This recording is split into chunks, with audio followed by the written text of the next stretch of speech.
नमस्ते, सदावत सले मातृभूमि, जय हिंद दोस्तों। स्वागत है आप सबका टेक्निकल क्लास में। शुरू करते हैं आज के डिफेंस समाचारों को।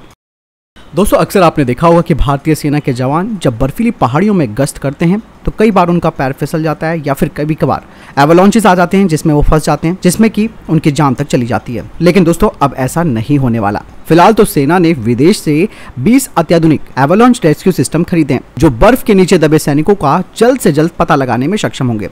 पहली बार सेना को इस तरीके के एडवांस सिस्टम मिले हैं। रिपोर्ट्स में कहा जा रहा है कि इन उपकरणों को सेना की उत्तरी कमान के अलग अलग सेक्टर स्टोर में भेजा जाएगा। हालांकि भारत ने ये बचाव प्रणाली को स्वीडन की कंपनी से खरीदा है। इनका ऑर्डर 2 साल पहले दे दिया गया था। दोस्तों, स्वीडन की कंपनी रेको ने कहा कि ये जो बचाव प्रणाली है इसमें हर एक में 150 ट्रांसपोंडर लगे हैं। कंपनी के मुताबिक रेस्क्यू सिस्टम में लगे डिटेक्टर रडार सिग्नल छोड़ते हैं जो रिफ्लेक्टर से टकराकर वापस संकेत देते हैं। इस तरीके से बर्फ में दबे व्यक्ति का पता लगाया जा सकता है। ये रिफ्लेक्टर काफी हल्के होते हैं। इनमें डायोड और एंटीना के साथ उच्च क्षमता के ट्रांसपोंडर लगे होते हैं। इन्हें काम करने के लिए बिजली या फिर पावर की जरूरत नहीं पड़ती। डिटेक्टर जैसे जैसे रिफ्लेक्टर के करीब आता है, रडार सिग्नल मजबूत हो जाते हैं और बचावकर्ता को बर्फ में दबे शख्स की सटीक जानकारी मिल जाती है। बता दें कि हर सैनिक पर 3 रिफ्लेक्टर लगाने होते हैं। रेस्क्यू सिस्टम में लगे रडार इन्हीं रिफ्लेक्टरों से सैनिकों का पता लगाते हैं। इस तरीके से हर एक सिस्टम से एक वक्त में 50 सैनिकों का पता लगाया जा सकता है। बढ़ते हैं अगली खबर की तरफ, जो कि HAL से आ रही है। HAL के चेयरमैन ने कहा कि कई एशियाई देश भारत के लाइट कॉम्बैट हेलीकॉप्टर पर अपनी दिलचस्पी दिखा रहे हैं। साथ ही HAL ने कहा कि उन्होंने इन सभी देशों के साथ बातचीत करनी शुरू कर दी है जो कि भारत के स्वदेशी लाइट कॉम्बैट हेलीकॉप्टर को खरीदेंगे। इसके अलावा HAL फिलीपींस से भी बात कर रहा है एडवांस लाइट हेलीकॉप्टर के लिए। यही नहीं दोस्तों, HAL ने फिलीपींस एरोस्पेस डेवलपमेंट कॉर्पोरेशन के साथ एक MOU पर भी साइन किया है ताकि LCH और तेजस के एक्सपोर्ट को बढ़ावा मिल सके। दोस्तों, यहाँ पे सबसे महत्वपूर्ण बात ये आ रही है इन एशियाई देशों में, क्योंकि ये लोग चाहते हैं कि उनके पास जो रशियन हथियार है उनका पूरक भारत निर्मित हथियार बन सके। और दूसरा कारण ये है कि रशिया पर प्रतिबंध लगे हैं जिसकी वजह से इन देशों के जो हथियार प्लेटफॉर्म्स है वो मेंटेन नहीं हो पा रहे हैं। ऐसे में दोस्तों, Akash NG, MR SAM, swarm drone, इन सब की मांग एशियाई देशों की तरफ से बढ़ रही है। यही नहीं, इसके अलावा अर्मेनिया भी भारत निर्मित काउंटर ड्रोन सिस्टम्स को खरीदना चाहता है। बढ़ते हैं अगली खबर की तरफ, जो कि भारतीय नौसेना को लेकर आ रही है। दोस्तों, बता दें कि भारतीय नौसेना ने अब अपने प्रोजेक्ट 18 पर काम करना शुरू कर दिया। बता दें कि प्रोजेक्ट 18 के तहत 6 next generation stealth guided missile destroyer बनाए जाएंगे जिनका 13,000 टन यानी कि 13,000 टन का डिस्प्लेसमेंट होगा और इसकी कुल कीमत होगी 50,000 करोड़ रुपए। वहीं अधिकारियों ने कहा कि इस प्रोजेक्ट का जो कॉन्सेप्चुअल स्टडी है वो चल रही है और नेक्स्ट जनरेशन डिस्ट्रॉयर में 100% स्वदेशी सामग्री लगेगी। बता दें कि नेक्स्ट जनरेशन डिस्ट्रॉयर्स में एडवांस टेक्नोलॉजी लगी होगी जिसमें कि ship mounted laser weapons, high power sensors, longer range cruise missile, इसके अलावा हाइपरसोनिक मिसाइलें भी इस पे लगी होंगी। प्रोजेक्ट 18 क्लास के डिस्ट्रॉयर्स भारत के समुद्र आधारित जो भारतीय ballistic missile defence shield programme है उसका भी हिस्सा होंगे, जो कि शॉर्ट और इंटरमीडिएट बैलिस्टिक मिसाइलों के खिलाफ एक प्रभावी बचाव करेगा। दोस्तों, अब यहाँ पर आप सबसे महत्वपूर्ण खबर जानेंगे, वो भी भारतीय नौसेना की तरफ से आ रही है। अब तक आपने सुन लिया होगा कि डसॉल्ट एविएशन भारत को एक बड़ा ऑफर दे रहा है अपने राफेल मरीन एयरक्राफ्ट के लिए, जिसमें कि डसॉल्ट एविएशन ने कहा है कि भारतीय वायुसेना के 36 राफेल विमानों के साथ राफेल मरीन की 95 यानी कि 95% समानता होगी, खासकर की कंपोनेंट्स और सिस्टम की, जिससे भारत का अतिरिक्त जमीन आधारित जो उपकरण है और टूल्स है उनकी जरूरत कम हो जाएगी, खासकर की राफेल फाइटर जेट्स की मेंटेनेंस के लिए, जिससे कि भारतीय नौसेना और भारतीय वायुसेना बड़ा पैसा बचा सकते हैं। इसके अलावा जो हथियार भारतीय वायुसेना के राफेल F3R में लगेंगे वही हथियार राफेल मरीन में भी लग सकते हैं। साथ ही फ्रांस के डसॉल्ट एविएशन ने कहा कि इससे भारत की जो इंटर ऑपरेबिलिटी वाली जो क्षमता है वो बढ़ जाएगी। यही नहीं, फ्रांस ने भारतीय नौसेना को अपनी सुविधा का भी ऑफर किया है जहां पर वो पायलट्स को ट्रेनिंग देगी। अगर भारतीय वायुसेना के पास भारतीय नौसेना के पायलटों को ट्रेनिंग देने का समय नहीं रहता है तो दोस्तों, मैं यहाँ पर आपको एक बहुत महत्वपूर्ण चीज बताने वाला हूँ जो आपको शायद ही मालूम होगी।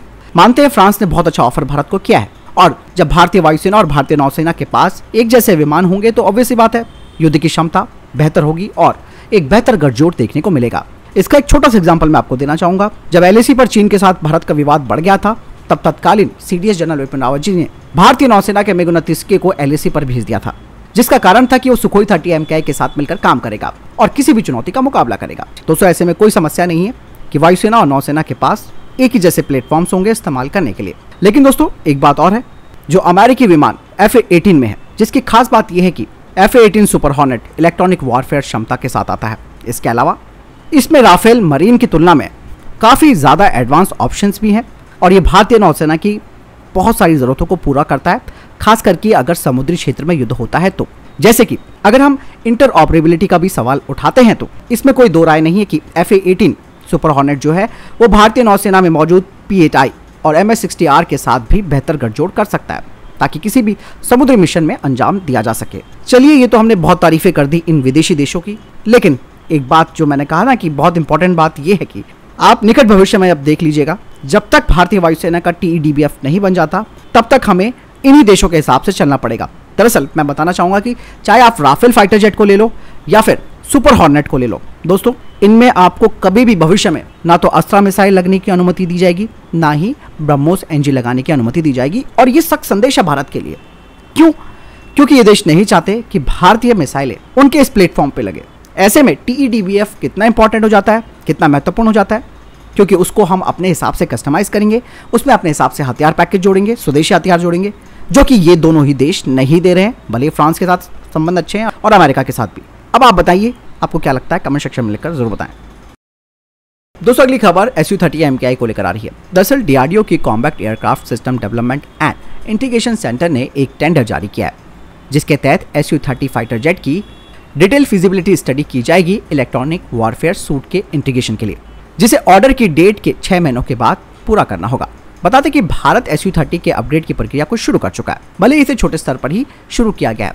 और प्रोजेक्ट नवचक्षु के तहत Su-30 MKI फाइटर जेट में next generation radar warning receiver, advance self protection jamming pod, LH और RH high band jammer pods आदि लगाए जाएंगे। वहीं DRDO उन भागीदारों की भी पहचान कर रहा है जो Su-30 की 5 यूनिटों में dual colour missile approach warning system को लगाएंगे।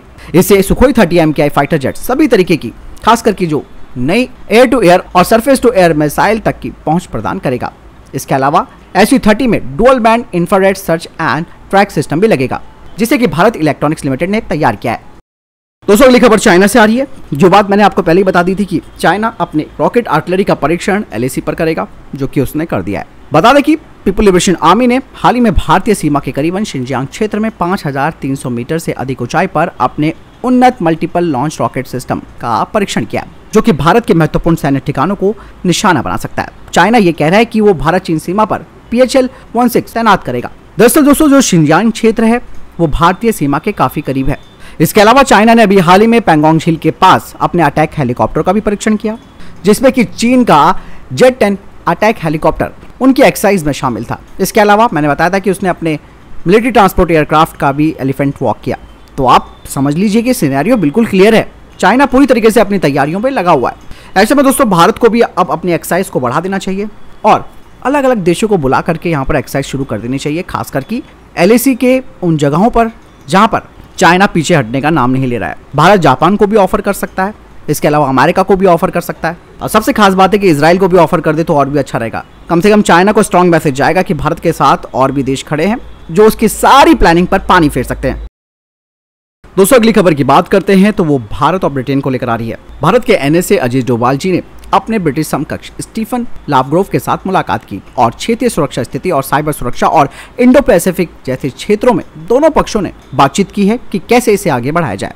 इसके अलावा ये भी कहा जा रहा है कि भारत UK का जो 2030 का रोड मैप है उसमें जो साझेदारी है उसे कैसे आगे बढ़ाना है उस पर भी ध्यान केंद्रित किया गया है। हालांकि इस चर्चा का मेन उद्देश्य था क्षेत्रीय सुरक्षा, उग्रवाद से निपटना, साइबर सुरक्षा, समुद्री मामलों और हिंद प्रशांत क्षेत्र में सहयोग करना। दरअसल आपको बता दें कि भारत UK रोड मैप 2030 क्या है। बता दें कि ये जो रोड मैप है 2030 का वो 5 खंडों में से एक है, जिसको पिछले साल मई में लॉन्च किया गया था। इस रोड मैप के तहत भारत और UK को साइबर, अंतरिक्ष अपराध और आतंकवादी खतरों से निपटने और एक स्वतंत्र, खुले और सुरक्षित इंडो पैसिफिक विकसित करने के लिए मिलकर काम करना है।